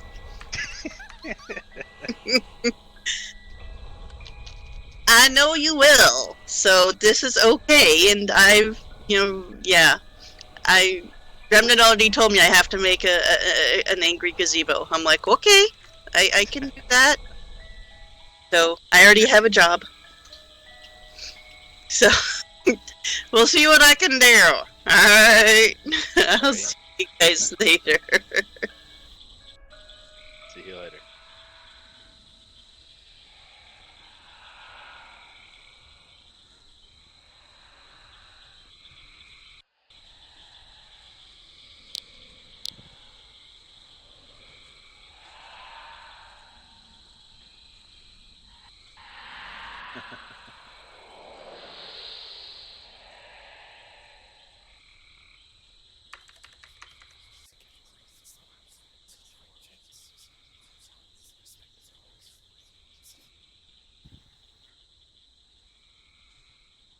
Ooh. As a threat, and they mean it.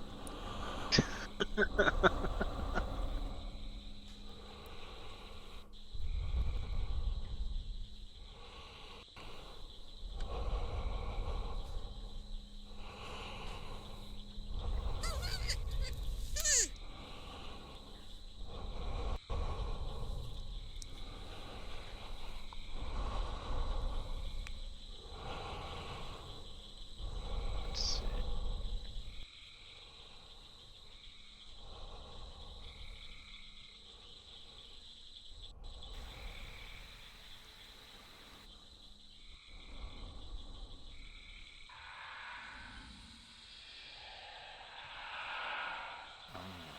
That's what I need to do. Okay. There, I just figured out something I work with here.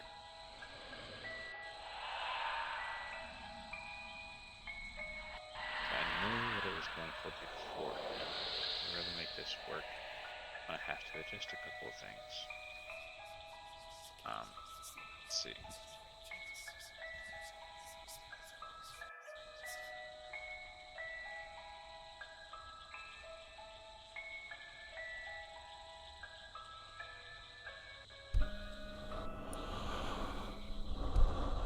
Alright, so let me go ahead and pick on a few things here. Hello there, Bedford.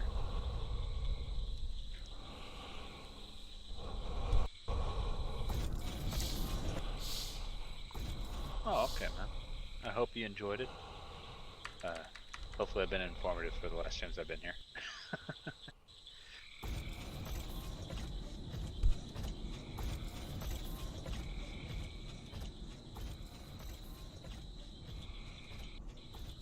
Yeah. I mean, I still got another 33 minutes to go, so.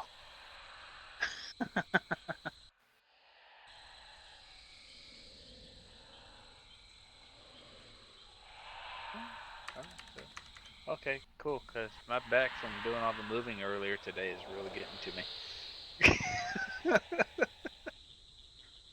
I helped somebody move today earlier.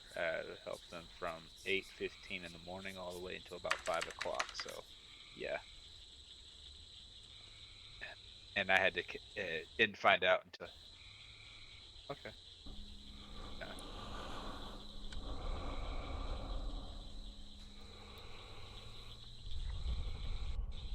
Yeah. Actually, I was thinking because I was thinking about it just now how I was planning on doing that.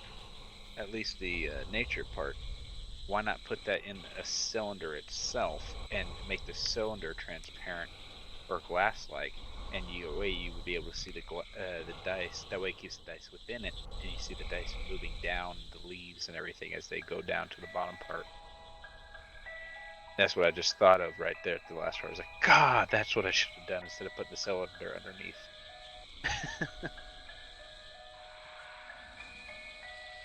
But hey, this is giving me an idea. I'm gonna have to finish this one because now I got that set. It will be one of my dice towers. Yes, yes, it is. I'm gonna go ahead and clear this stuff out so it's out of the way. But yeah, just oh yeah, definitely. I was glad I was able to. Like I said, I when I got the invite to do this, I was ecstatic and was like, I'm gonna be in a fantasy fair. Do this. Yeah, yeah. I'm glad to know that people actually, or a lot of people were actually liking what I was doing with these. So yeah.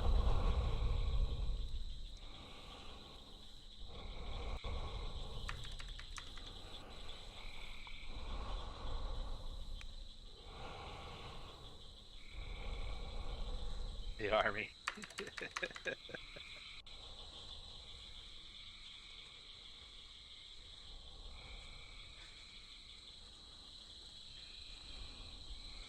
Nice.